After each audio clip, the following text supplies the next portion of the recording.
Step back to the brutal winter of 1884. A rugged mountain man trades a fortune in furs for a rejected bride wearing a burlap sack, warned she's a monster. But when he finally pulls that sack away in his isolated cabin, the truth leaves him absolutely breathless. You won't believe her secret. The wind howling through Orofino, Idaho Territory, in November of 1884, carried the bitter promise of a merciless winter. The muddy streets of the booming logging and mining town were frozen into jagged ruts, and the air smelled heavily of wet wool, cheap whiskey, and wood smoke. Cyrus Creed hated the town.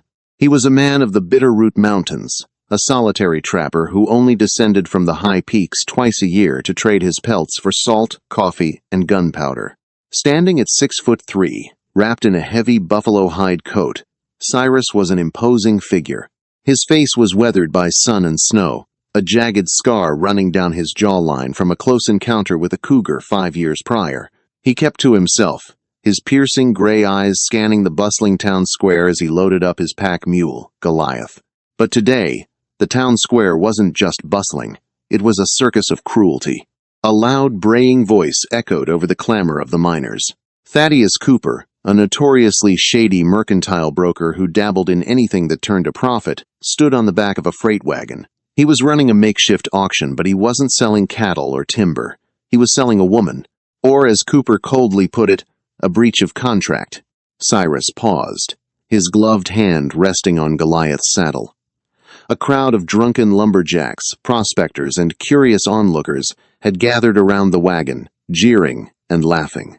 Standing next to Cooper was a slender, trembling figure dressed in a frayed, mud-splattered gray wool dress. But it wasn't her frail posture that drew the cruel laughter of the crowd. It was the filthy, coarse burlap feed sack tied roughly over her head. 2 crude eye holes had been slashed into the fabric, but it was impossible to see anything beneath the heavy weave. "Gentlemen, I won't lie to you," Cooper shouted, waving a piece of parchment in the freezing air. "This here is a ruined lot, brought all the way from St. Louis to marry Mr. Jeremiah Higgins, the copper baron. But when Higgins lifted her veil yesterday, he nearly lost his lunch. The contract was dissolved on the spot. The girl is disfigured. A monster. Gentlemen." Higgins threw her back to me. "But I ain't running a charity for the hideous." The crowd erupted into cruel guffaws. A drunk miner in the front row threw a clump of frozen mud, striking the woman in the shoulder. She flinched violently, letting out a muffled, terrified whimper, but she didn't fight back. She only crossed her arms over her chest, trying to make herself as small as possible. "I need to recoup her stagecoach fare," Cooper continued, wiping spit from his mustache. "I'm asking for $20. You can put her to work scrubbing your floors, slopping your pigs. Just keep the sack on her head and she'll earn her keep." "Do I hear 20? The men laughed louder. "I wouldn't pay 2 bits for a monster," someone yelled. Cyrus felt a familiar, cold fury rising in his chest. He knew what it was like to be stared at, to be judged by the scars on the outside while the world ignored the man underneath. He remembered the disgust in the eyes of townspeople when they saw his own scarred face years ago. The sheer inhumanity of 50 men mocking a terrified, defenseless woman standing freezing in the wind twisted a knot deep in his gut. Cooper sighed in exasperation. $10. Someone give me $10 or I swear I'll leave her out here to freeze." The woman began to weep. The sound was faint, muffled by the rough burlap, but the sheer despair in it cut through the howling wind and struck Cyrus right in the heart. He didn't think. He simply moved. The crowd parted as the massive mountain man stepped forward, his heavy leather boots crunching on the frozen mud. He reached into his coat, pulled out a heavy leather pouch of pure river gold dust, and tossed it. It hit Cooper squarely in the chest with a heavy thud. "There's $50 in there," Cyrus rumbled, his voice like grinding stones. "Write the bill of sale. Now." The crowd went dead silent. Cooper stared at Cyrus, then hastily weighed the pouch in his hand, a greedy smile splitting his face. "Sold. To the mountain man." He quickly scribbled on the parchment and handed it down to Cyrus. "Her name's Josephine. But I'm warning you, Creed. Don't take that hood off till you've got a strong stomach full of whiskey." Cyrus ignored him. He stepped up to the wagon and extended a massive, leather-gloved hand toward the trembling woman. Josephine looked down through the crude eye holes of her sack. She saw the giant hand, then looked up at the towering, rugged man. She was terrified. She had been passed from a cruel father to a vicious fiancé, and now she was the property of a wild mountain man. Slowly, her shaking fingers reached out and placed her hand in his. "Come on," Cyrus said softly, his tone completely at odds with his rough appearance. "Let's get you out of the wind." The journey up into the Bitterroot Mountains was a grueling, silent trek. Cyrus had wrapped Josephine in his spare wool blankets and hoisted her onto his sturdy gray mare, while he walked ahead, leading the horse and his pack mule through the deepening snowdrifts. For 5 hours, as they climbed higher into the isolated, pine-choked wilderness, Josephine didn't say a single word. She sat stiffly in the saddle, clutching the reins with blue-tipped fingers. Every time Cyrus turned back to check on her, she immediately lowered her head, the burlap sack swaying slightly with the motion of the horse. "You don't have to wear that thing out here," Cyrus called back over the wind as they navigated a narrow ridge. "Ain't nobody out here but me and the elk." Josephine violently shook her head, her hands flying up to grip the base of the sack where it was tied around her neck. She was terrified of what would happen when he saw her. Jeremiah Higgins had screamed at her, told her she was an abomination, a freak of nature that no man could ever look upon without feeling violently ill. If this giant of a man saw her face, he might push her right off the mountain ridge. Cyrus didn't press the issue. He figured she would take it off when she was ready, or when she realized she couldn't eat supper through a feed sack. By nightfall, they reached Cyrus's cabin. It was a sturdy, well-built structure of heavy pine logs nestled in a sheltered valley alongside a frozen creek. Inside, it was Spartan but incredibly clean. Furs lined the floor, and a large stone fireplace dominated the far wall. Cyrus quickly got a roaring fire going, the warmth rapidly chasing the biting frost from the room. He set a pot of venison stew over the flames, the rich, savory smell filling the cabin. He poured a tin cup of hot coffee and brought it to the small wooden table where Josephine sat, still shivering, still shrouded in burlap. Cyrus sat across from her, pulling off his heavy gloves and running a hand through his thick, dark hair. He studied her for a long moment. "Listen to me, Josephine," Cyrus said, his voice a low, steady rumble. "My name is Cyrus Creed. I live up here because I don't much care for the company of people down there. They're cruel, and they're quick to judge." He leaned forward, resting his elbows on the table. "I didn't buy you to be my slave. I bought you because no living creature deserves to be treated like a dog in a fighting ring. You're safe here. Nobody is ever going to hurt you again." Josephine sat perfectly still. The warmth of the cabin, the smell of the food, and the gentle, protective tone of this giant man were completely overwhelming. She had expected to be beaten. She had expected to be thrown into a corner. "Now," Cyrus continued gently, "the stew is almost ready, but you can't eat it through a feed sack. I promise you. Whatever is under there, it won't scare me. I've seen grizzly bears tear a man apart, and I've looked at my own scarred face in the mirror every day for 5 years. Nothing you can show me is going to make me throw you out." Josephine's hands moved slowly to the knot at the back of her neck. Her fingers were trembling so violently she could barely work the rough twine. Seeing her struggle, Cyrus stood up. "May I?" he asked quietly. She hesitated, then gave a tiny, jerky nod. Cyrus walked around the table. He was careful not to make any sudden movements. He reached out with large, calloused hands, his touch surprisingly feather-light as he untied the rough twine. He gripped the heavy, foul-smelling burlap. Josephine squeezed her eyes shut tightly beneath the hood, bracing for the inevitable gasp of disgust, the shout of anger, the demand for his $50 back. Cyrus pulled the sack up and away. For a long, agonizing second, the cabin was dead silent, save for the crackle of the fire. Then, Cyrus gasped. It was a sharp, sudden intake of air. He staggered back a half step, the burlap sack slipping from his fingers to land softly on the wooden floorboards. Josephine sobbed, burying her face in her hands. "I know," she cried, her voice raw and broken. "I know, it's hideous. I'm sorry. I'm sorry." "Hideous?" Cyrus whispered, his voice completely devoid of the gruffness it held before. "Josephine, look at me." She slowly lowered her hands, opening her eyes to look at him. She expected to see revulsion. Instead, she saw absolute, unadulterated awe. Josephine Caldwell was not a monster. She was, without a single doubt, the most breathtakingly beautiful woman Cyrus had ever laid eyes on. Her skin was like pale porcelain, flushed pink from the heat of the fire. She had high, aristocratic cheekbones, full, naturally pink lips, and large, luminous eyes the color of a stormy ocean. Her hair, freed from the sack, tumbled down in a cascade of rich, dark mahogany curls. But as Cyrus stepped closer, dropping to one knee beside her chair, he saw it, the reason for the sack. The reason Jeremiah Higgins had discarded her. It wasn't a deformity. It was a brand.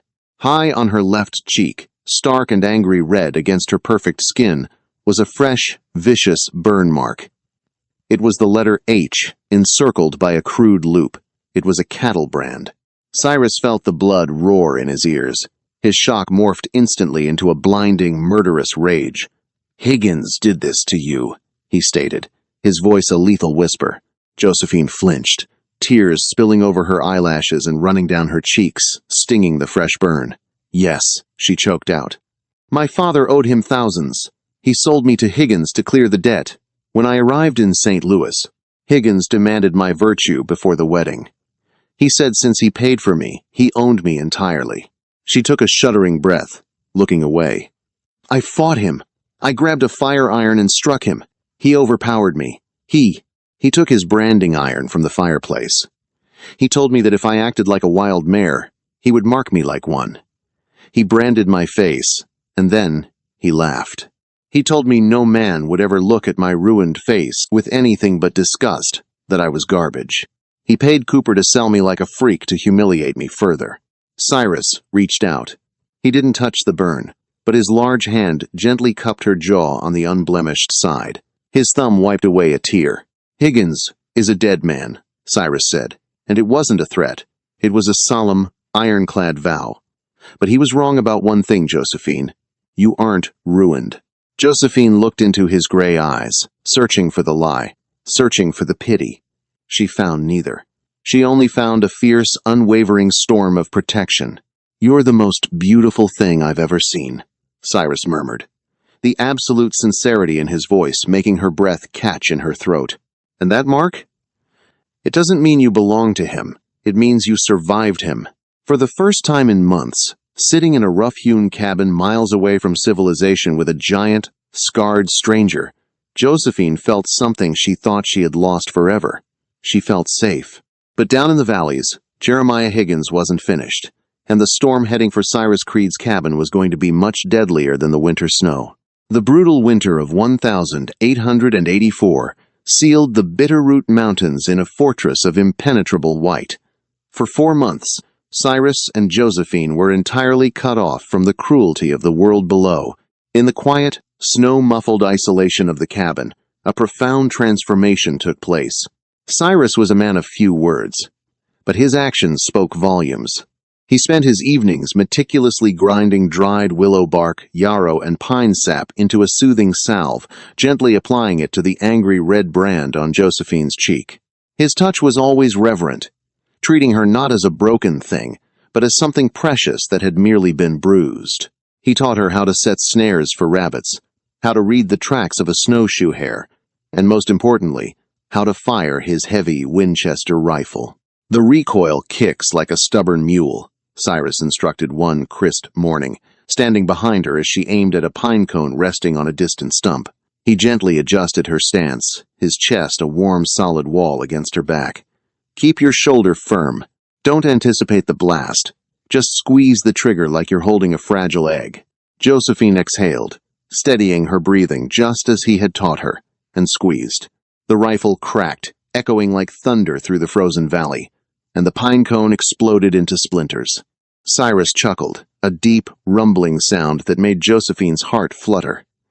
"I pity the fool who stands downrange of you, Josie." She lowered the rifle, turning to look up at him. The winter had put color back in her cheeks and flesh on her bones. Her eyes, once hollow with terror, now sparkled with a fierce, quiet strength. The brand on her cheek had healed into a silver-pink scar, a permanent H, but she no longer hid it behind her hair. In the reflection of Cyrus's gray eyes, she saw only admiration. "You saved my life, Cyrus," she whispered, the cold air pluming between them. Cyrus reached out, his leather-clad thumb tracing the scar on his own jawline before dropping his hand. "We saved each other. This mountain gets mighty lonely. I reckon I was freezing to death on the inside before you brought the fire back." As the deep snows finally began to recede in late April, giving way to the rushing, muddy torrents of spring thaw, their bond had deepened into a fierce, unspoken love. They were two scarred outcasts who had forged a paradise out of ice and isolation. But the spring thaw didn't just bring blooming wildflowers. It brought the past crawling up the mountain. Down in St. Louis, Jeremiah Higgins had not forgotten the woman who had struck him with a fire iron and defied his will. His copper empire was vast, but his ego was notoriously fragile. He had assumed his branded, ruined bride had frozen to death or thrown herself into a river. But a chance encounter changed everything. Thaddeus Cooper, the sleazy auctioneer, had traveled east to secure more mining contracts. Over a drunken game of faro in a lavish saloon, Cooper bragged loudly about swindling a giant, scarred mountain man out of $50 for Higgins' ruined leftover. The news reached Higgins within the hour. The realization that Josephine was not only alive, but living with another man, a rugged pioneer who had seemingly defied Higgins' decree that she was unlovable, drove the copper baron into a blinding, obsessive rage. She was his property. He had marked her. Nobody else was allowed to have her. Higgins hired a ruthless gang of Pinkerton deserters, led by a cold-blooded killer named Gideon Holt. Higgins paid them an exorbitant sum, outfitting them with the finest repeating rifles and thoroughbred horses, and rode with them personally to the Idaho Territory. He wanted to watch the mountain man die. He wanted to drag Josephine back by her hair, lock her in a cellar, and remind her exactly who she belonged to. By the first week of May, the posse of 6 heavily armed men reached the booming logging town of Orofino. It didn't take Gideon Holt long to terrorize a local trapper into revealing the location of Cyrus Creed's valley. "We move at dawn," Higgins sneered, sitting in the parlor of the town's only hotel, polishing his silver-plated revolver. His immaculate 3-piece suit looked absurd in the muddy frontier town, but his eyes were deadly serious. "Burn the cabin, kill the giant, but leave the girl alive. I have a special cage waiting for her back in Missouri." High above, unaware of the approaching darkness, Cyrus awoke to a strange, prickling sensation on the back of his neck. It was a survival instinct honed over a decade in the wild. He slipped out of bed, careful not to wake Josephine, who was curled up under the thick wolf-skin blankets. He stepped out onto the porch into the misty, pre-dawn light. His pack mule, Goliath, was pacing nervously in the corral, ears pinned flat against his skull. The birds were entirely silent. Cyrus's blood ran cold. The mountain was holding its breath, and Cyrus knew exactly what that meant. Men were coming. Cyrus rushed back into the cabin, bolting the heavy oak door and shoving the heavy kitchen table against it. The sudden noise jolted Josephine awake. She sat up, clutching the blankets to her chest, her eyes wide with alarm. "Cyrus? What is it?" "Trouble," Cyrus said grimly. He tossed her the Winchester rifle and a box of ammunition. He strapped on his twin Colt revolvers and grabbed his double-barreled shotgun from the mantelpiece. "Get away from the windows. Hide in the root cellar beneath the floorboards." "No," Josephine said, throwing off the blankets and swiftly pulling on her boots and woolen trousers. She racked the lever of the Winchester, a determined fire burning in her stormy eyes. "I am not hiding in a hole, Cyrus. If it's animals, we shoot them. If it's men." She touched the silver-pink brand on her cheek. "I won't be taken again." Before Cyrus could argue, a gunshot shattered the morning stillness. A heavy lead slug punched through the front window, showering the floor with broken glass. "Creed!" a voice boomed from the tree line. "It was Gideon Holt. We have you surrounded. Send out the stolen property, and we'll make your death quick. Fight us, and we'll roast you alive in that pine box." Cyrus peered through a crack in the heavy wooden shutters. He counted 6 men dismounting their horses, taking cover behind the thick trunks of the ponderosa pines. And there, standing safely behind a massive boulder, dressed in a ridiculous tailored suit with a bowler hat, was a man Cyrus recognized instantly from Josephine's terrified descriptions. Jeremiah Higgins. "Higgins," Cyrus growled, his knuckles turning white as he gripped the shotgun. Josephine gasped, her back pressed against the log wall. The color drained from her face, but her hands on the rifle did not shake. "I'll draw their fire," Cyrus said, his voice dropping to a calm, deadly whisper. "When they reload, you take out the man on the far left by the woodpile. Can you make the shot?" Josephine looked at the man who had bought her life for $50, the man who had kissed her scars and treated her like a queen. "I won't miss." Cyrus kicked the front door open just enough to expose the barrel of his shotgun.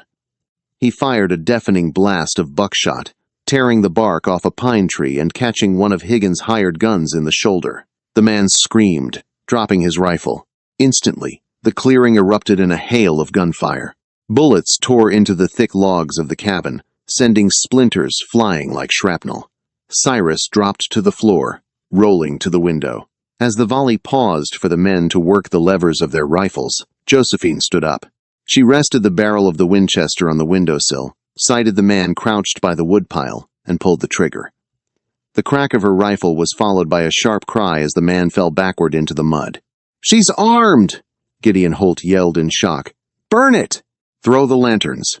A man lunged from behind a tree, a lit kerosene lantern in his hand. Cyrus didn't hesitate. He drew his Colt and fired twice. The man dropped the lantern, which shattered against the frozen ground, erupting into a localized pillar of useless flame. "Cowards!" Higgins shrieked from behind his boulder, his refined demeanor completely vanishing into hysterical panic. "Shoot them! I pay you to kill, not to hide." Cyrus moved like a ghost, slipping out the back door while Josephine laid down, covering fire from the front window. He was a creature of the mountains, moving silently through the thick underbrush flanking his cabin. He flanked two of the mercenaries, taking them down with swift, brutal precision. Seeing his men falling one by one to a single trapper and a woman, Gideon Holt panicked. He abandoned his cover, making a mad dash for his horse. Cyrus stepped out from the tree line, his shotgun leveled. Holt froze, dropped his weapon, and fled on foot into the dense, unforgiving woods. Suddenly, a gunshot rang out from behind Cyrus. He felt a white-hot, agonizing tear in his left shoulder. He stumbled forward, dropping to one knee in the blood-stained snow. He turned heavily to see Jeremiah Higgins standing 10 yards away, his silver-plated revolver trembling in his hands, smoke drifting from the barrel. "You filthy savage," Higgins spat, his face pale, sweat ruining his expensive collar. He cocked the hammer back for a killing shot. "She is mine. I paid for her. I marked her." Cyrus gritted his teeth against the pain, his hand inching toward his dropped revolver. He wasn't going to make it in time. Crack! Higgins shrieked. The silver-plated revolver flew from his hand, shattered into twisted metal. He fell to his knees, clutching his bloody, shattered wrist. Cyrus looked back toward the cabin. Josephine was standing on the porch, the Winchester pressed firmly to her shoulder, smoke curling from the muzzle. Her eyes were cold, terrifying, and magnificently beautiful. She walked down the wooden steps, ignoring the dead and wounded mercenaries, and marched straight toward Jeremiah Higgins. She stopped a few feet from him, the barrel of the rifle pointed directly at his chest. Higgins looked up at her, his eyes wide with a mixture of agony and sheer disbelief. "Josephine! You!" he stammered, backing away on his knees in the mud. "You're a monster." "No," Josephine said softly, her voice steady and echoing through the silent valley. "I am a survivor." She lowered the rifle. Cyrus, holding his bleeding shoulder, slowly pushed himself to his feet and stood beside her. He towered over the whimpering copper baron like an avenging titan. "Get up, Higgins," Cyrus rumbled, his voice promising violence. Higgins scrambled to his feet, cradling his ruined hand, terrified Cyrus was going to execute him. "Run," Cyrus commanded, pointing toward the treacherous, snow-choked pass that led back down the mountain. "You've got no horse, no gun, and the wolves are waking up. If you make it back to civilization, you tell them that Josephine Caldwell is dead. Tell them the mountain claimed her. Because if I ever see your face in my territory again, I won't use a gun. I'll use my hunting knife." Higgins didn't need to be told twice. Whimpering, slipping in the mud, the ruined copper baron turned and fled blindly into the wilderness. He would survive the trek, barely, but the frostbite would claim 3 of his toes, and the terror of the Bitterroots would haunt his nightmares until the end of his days. He would never speak her name again. Cyrus turned to Josephine. His arm was bleeding heavily, but he was smiling. Josephine dropped the rifle and threw her arms around his massive chest, burying her face in his coat, mindful of his wound. "Are you all right?" Cyrus asked, gently, resting his chin on the top of her mahogany hair. She looked up at him, her hand reaching up to touch his scarred cheek, right where it mirrored her own brand. "I've never been better, Cyrus Creed," she whispered, rising onto her tiptoes to press her lips to his. They stood together as the sun finally broke through the morning mist, casting a golden light over the valley.